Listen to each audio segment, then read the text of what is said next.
Hello everybody and welcome back to episode 7 of my gameplay series for Might and Magic 4 and 5 World of Xeen. So today we are going to explore a bit of the swamps. I hope we will be up for that task. These tree monsters, they're a little bit worse than the flies. But luckily we can cheat by fighting on the coast. This is a weird mechanic. I'm not approving this somehow. But I know that this swamp fella here would have been a little bit above my competition. So we're going to leave the swamp, I decided, because I don't feel as if we are ready for that. By the way, this city is one of the very few which regularly regenerates its monster pool for I don't know which reason. The sad thing about it is it's a loot-free monster pool, so better lock that door and just keep the bad ladies locked inside. Because you don't really benefit much from killing them again and again, except for a couple of XP. These monsters do yield some XP, but it's certainly not enough to warrant the effort. Just figured that we don't need to go here. And so, I want to go to Vertigo, because we're going to go back to this direction. So, my goal today is I want to see if I'm able to get myself to the king and his castle. So, the ocean here is a very, very deadly place. We're far away from being able to deal with that. I think I have this walk on water spell already, but it would be suicide to go here. There are sea dragons, and they are absolutely deadly. Oh. Thank you. Already I can feel my tie to this foil. So sometimes you solve quests without even noticing, which reminds me. Tell you what, we're going to go back. Need to go back one more time. Hey. Oh no, that's the wrong one.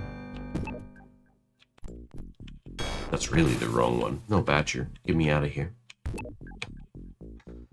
So we're not going to go for that first. We're going to go back to Vertigo and see those fine people. The herbalist, for example, giving me a batch of potions that I didn't really need. Okay.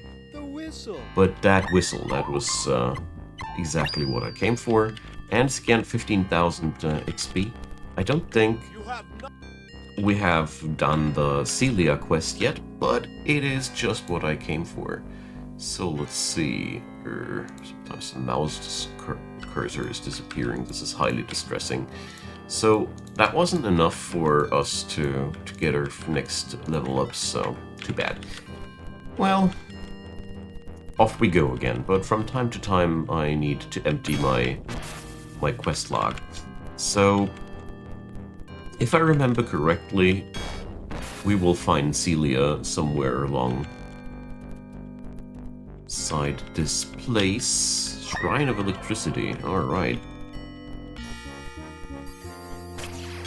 Oh yeah, the killer sprites. Beautiful. These fine young ladies, they hate mages. And the best part about them, they're capable of flying. Therefore, water doesn't stop them. Well, let's take care we don't go too far. There we go. It's a little bit odd to orient yourself on these invisible lines. Would have been amazing if back in the day people would have come up with the idea that you could see those quadrant borders just on the minimap. Revolutionary. But that would have been too easy, I guess. So they don't have any hateful mages. I was fantasizing that. So the golden age of Fireball and Lightning Bolt has begun. These spells are highly potent, and their only downside is that they cost too much mana, because they will always cost a portion of your spell points. So we destroyed a sprite nest. In this game, you're totally destroying the entire ecosphere of this world. purging it from monsters, I'm sorry. Sometimes I'm slipping up these things, but I miss these games. I find it hard to put a finger on what was different about games in this era. But I do know only one thing, they certainly have that different feel to themselves. So these sprites are really annoying because they are wearing you down. They are also cursing my party, by the way. So, let's check. Gotta make sure that nobody's luck drops to 0.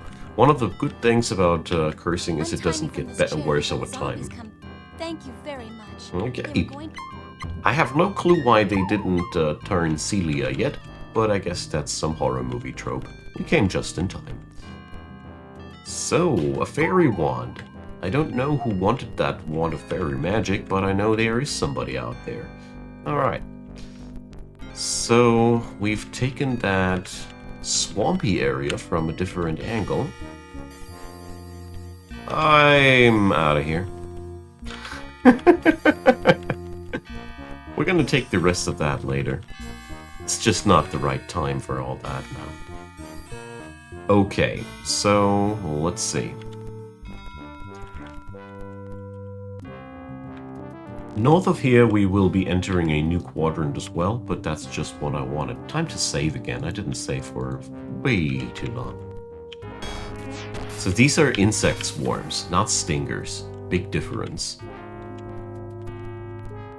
Wait, why isn't this fully explored here? I did miss an entire line here. Oopsie. Well, yeah, that's on both sides there. So this is bad news. This place, we're not going there yet. It's just too tough there.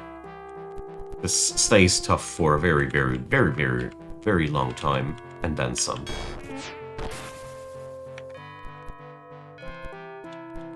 So, oh, I mistook that. Would you like to learn the merchant's skill? Alright, let's be merchant. I don't know anymore what that did. Probably this guy just scammed me.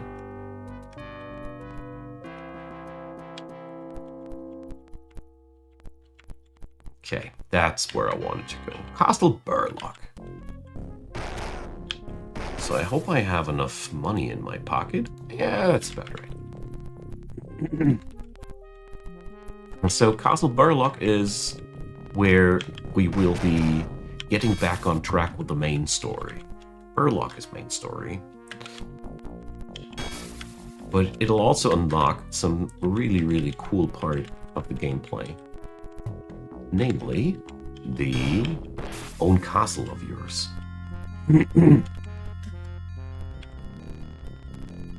Alright. Ow.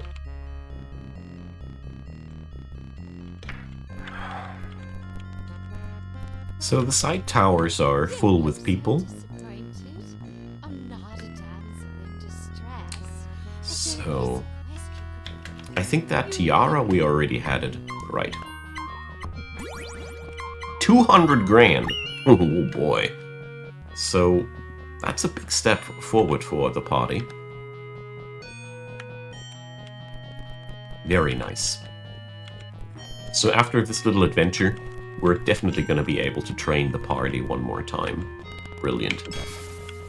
So these mad fools, they are everywhere here. They're entirely harmless if you ask me. You can totally roll over them. I'm not going to examine all the statues anymore because they all read, "Don't worry, be happy." This must be the Fool's Tower.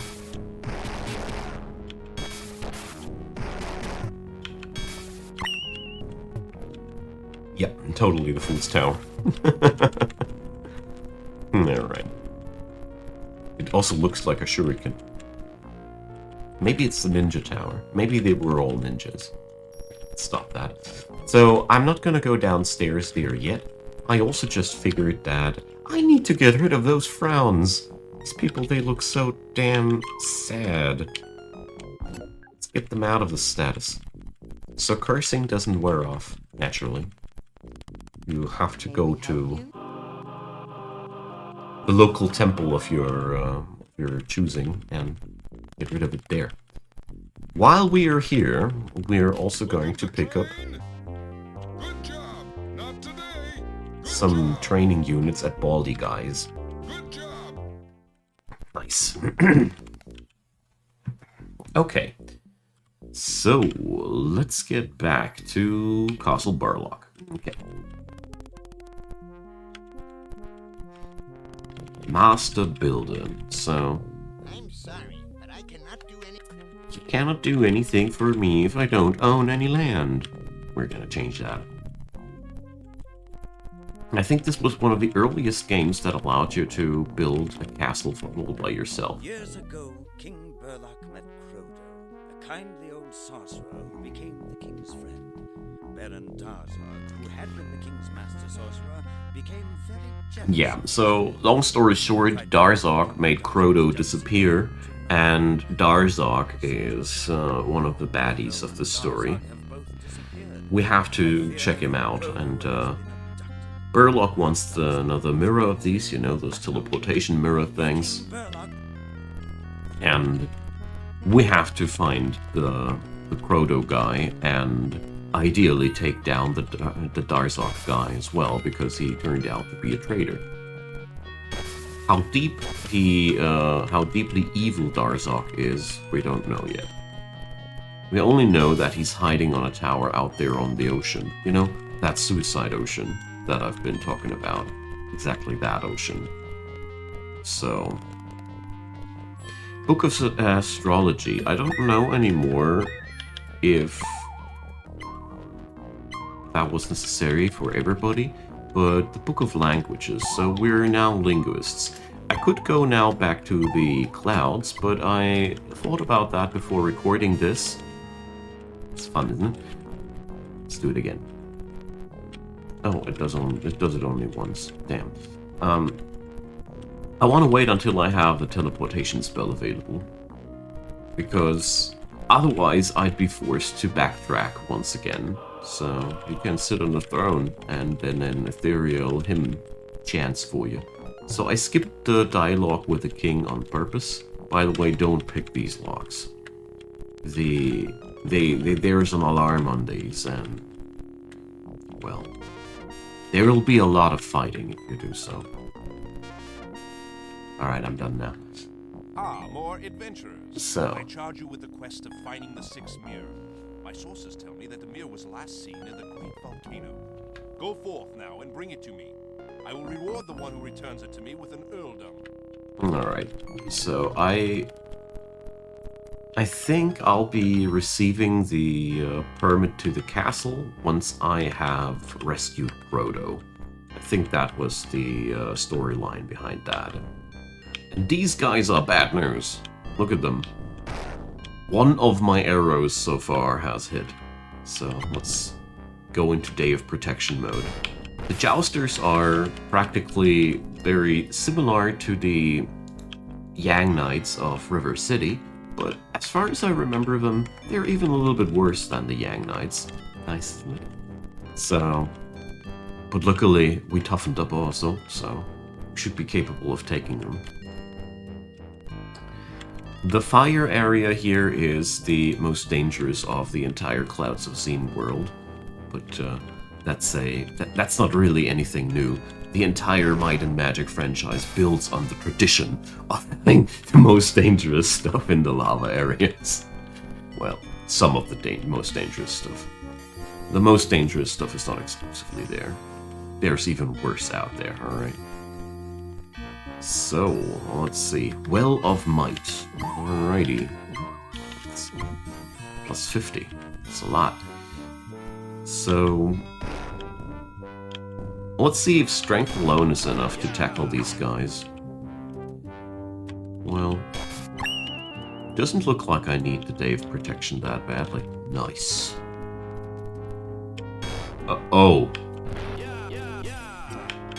Alright, so Day of Protection is not an option here. Let's hurl a fireball or two.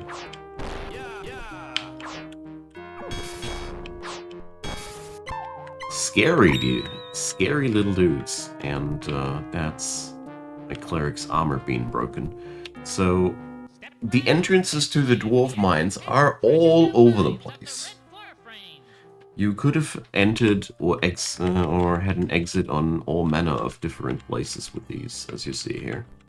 It's kind of crazy now that I see how far it goes. Ugh, the music got muted again because that little dwarf guy interrupted it. Alright, so we're swapping between Energy Blast and Fireball depending on the amount of enemies. Energy Blast is such a wonderful spell. It remains viable for such a long time. I'm always using it a lot. So we're getting close to the lava pools, aren't we? So, yeah. Technically, I think I would need to take a line. I need to step on these lava puddles. Alright, let's do it. So, we need to explore this, right? So, protection from elements is what we're going to put up. That's the least thing that we can do. Whoa! Damn. So, one day in the far-fetched future, we're going to survive doing bad. For today, that's the reason why we cannot really exist here yet. For some odd reason, we're not tough enough yet to walk on lava. I don't know what's wrong with us. Well, adventurers these days. So, we're going to explore further, of course, into the less suicidal direction, into this one. So, I think it's soon about time to dive into some dungeons. But for now, we're going to follow the world map. No level ups available. Dang. Oh, hello there. The wonderful city of Asp. So, I don't know if we're already in sandworm territory here. Sandworms are amazingly dangerous. So, we're probably not fit for that area yet. But we're going to take down these extra jousters. And take a look at this weird Asp city. I like Aspen so far, as it is one of those cities where we can get ourselves quite a lot of nice spells. It also has weird snake men. So let's see. I think we should be powerful enough. A terrible thing has happened here. A foul curse has been placed on our town that turns people into snakes. Please. That's what's happening. People are being turned into snakes, and we gotta save them. I don't know one of these configurations. You have either blue on these corners, or it has to be blue on the other corners. I don't remember anymore. So, here we have the city teleportation device, and I just grabbed a lot of gold out of that. There is a transformer somewhere in town that is turning people into snakes. If you destroy it, the curse will surely... Exactly, we need to destroy the transformer. Oh, and I didn't visit the dungeon below Earl Castle, but... well, I'm not ready for that place yet, I think. Welcome to the guild. So here, we should be able to buy some really, really good spells. Really, really good stuff's available there. But we need to get ourselves the membership first. And as you see here, some cities are more about adventuring than others. River City, for example, is really just a city, whereas this, well, it's hardly a city. I also will browse through the loot at some point later. So this is a point of the story where you can totally breeze through this if you have Day of Protection running. Come on, I'm going to show you. So you're totally annihilating these dudes with the Day of Protection buffs. And if you combine that with Day of Sorcery, your party has also a lot of shield points on top of that. It's a pretty amazing combo, I like it. And the best part is that you get so many spells cast at once.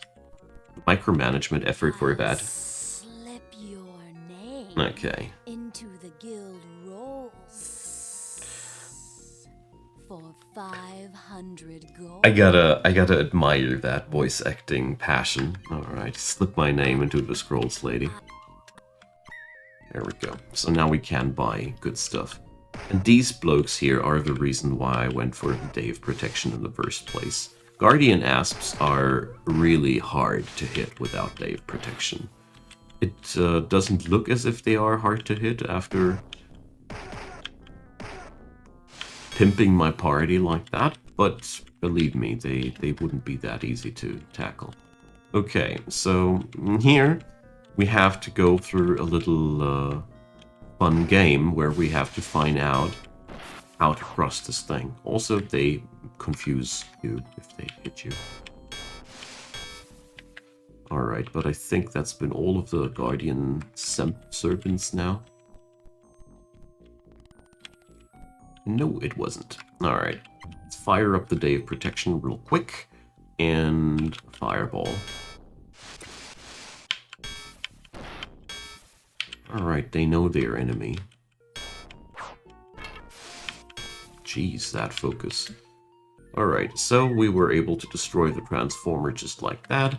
And another 50,000 XP in my pocket. Wonderful. So, crystals of piezo electricity. Alright. So, got myself poisoned for that plate mail. But it's really important that you pick up all the loot. When you go somewhere, take all the loot. Simply because you need that money. This game, you need all that money. You just do. Alright, there's nothing left here. Okay, that's been most of the city, I think. Yeah, there's now a couple of snake men left that we have to take out here. But the major deal was that whole Transformer business. Turns out we were more than powerful enough for that. There we go. I love whenever Day of Protection becomes standard, that your fighters become so much more potent. With all those buffs, they all of a sudden become regular hitters, and they become so much more powerful than they were before. Love it. Okay, so let's see if somebody is out here and giving us a reward. The curse is over. Thank you so much. Yeah, you're welcome. Anything else? Hey, thanks. No problems. Plus 100 hit points, so nah. Asp is a kind of a city that you will only visit after you've cleared it in the future for the occasional spell shopping spree. Welcome to the guild. Alright, so we can pick up some of the good stuff. Still no teleportation. Or do I have that spell already? I have to check it out. So, Dancing Sword. That's a level scaling spell. Very important. Golem Stopper. Massively important. This is one powerhouse of a spell. Incinerate is not scaling, but 250 points of damage are a lot in this game, so we're picking it up as well. Dragon Sleep, well, I don't know, I never tried it, we're going to try it. Etherealize, very important spell as well. Finger of Death, I don't like to gamble, what can I say? For my priest, here's the good stuff as well. Town Portal, finally giving me the freedom to teleport wherever I want, although Lloyd's Beacons do the trick quite well. Stone to Flesh, important as hell. As are Raise the Dead and Resurrect. Finally, something to get rid of these things and create food. Ah, yeah. The good stuff. The good stuff. Alright, gonna teach Arturius the Day of Protection as well. Does Town Portal... Yeah, he's gonna eat up all my money. We've just burned through around roughly 100,000 gold. But I know that this was money well spent.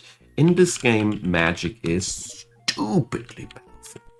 It's like mages are overpowered. Good job. Good job. Good job. If you want to know how overpowered, I'm going to show you there. I think this makes up for a good finale before we browse through the loot in the outro. So let's get back to our friends at Pray and Pay. And then we're going to have a talk with this Black Knight dude who was giving me a headache the other day. Let's see. I need to survive long enough to give him enough incinerates in the face. Oh, actually one of them was enough. You see, that whole problem, the whole situation there, resolved just with one spell. And incinerate isn't even the most powerful of them out there. There's way more powerful stuff in the on the horizon. Although incinerate is counting. It is among the more powerful things. But I do remember that later down the road I rarely use it. Implosion is just way more powerful. As far as I remember, Implosion was the powerhouse of damaging spells here. Okay, so 10 days worth of food, but since we have now create food, even that is no longer something that's binding us. Okay, let's check with the loot. The dense glaive can go. The iron cutlass doesn't fascinate me too much either. The amber club. I could pick that up for Seamer. It's not what you would call hell of a weapon, but it's also not really bad. So iron gear, well, that's kind of a disappointment. A flaming scimitar, well, steel dagger. Magical longbow. Definitely an upgrade. It's a little bit hard to read. These words, they all mean a certain amount of elemental type damage that's being added. So magical stands for the plus 10 magic damage upgrade. It's still more than the short bow's base damage because it's a long bow for sure. So I'm definitely gonna exchange. So amber halberd, nice. And as it stands, as a rogue, she can't use that. So 6 to 21 with a plus 3, and 4 to 16 without a plus. The plus here is the really important sales point. So first off, we're going to sell away. We're going to wield what we got here. And then we move on over to the armor tab. I just like to keep things like this because it's really easy to lose track of things. So flaming boots, surely better than the original one here. Well, a silver helm is also better than the glass helm, and a lot of people in my party need these. So let's keep that as well. The brass shield is not good. Iron boots better than leather boots. Bronze, brass, all these things, they get instantaneously sold. Amber robes, lapis boots, alright. Lapis plate mail, I'm not interested in low tier plate mails, but those boots are good. So, frost plate mail, iron boots, we're upgrading them boots here as it seems. And the ropes can go because I already have a replacement there. And gotta fix what's broken. Okay, yeah, it's hell of a hustle here with the gear, but I always felt like it pays off to do that. So a helm for my priest. And it becomes easier the more complete your gear becomes. Okay, amber robes. Good. So we gained a couple of armor points here, so let's go back to the accessory department, because we're not done yet. No. So I regularly throw out the ones that only give you a bit of a resistance bonus. I'm not that interested in these. Whoopsie. So I think I need to save henceforth every time I do this. 13 energy, because I just sold away a speed ring and I didn't want to do that. So the silver ring can go, the mugger ring can stay, and the rest of these is also okay. Luckily this wasn't a valuable accessory, but this game sadly has no do you really want to sell something equipped mechanism in place, so anyways, still loving it. My friends, and for today, we did make a nice piece of progress, and next time, let's see. I think I'm gonna go for... you know what, we're going to do one thing. One more thing. Feel free to leave me the comments down there. I look forward to hear from you. Thumbs up and subscriptions are wildly welcome. And also check out my secondary channel, or my main channel it is, I should rather say, where I have a lot of info material, lots of gameplays. And we've rescued his Celia. There we go. And if I remember correctly, this guy was not the most important quest. So, see you all on the next episode. Looking forward to that. Have a nice day. Bye-bye.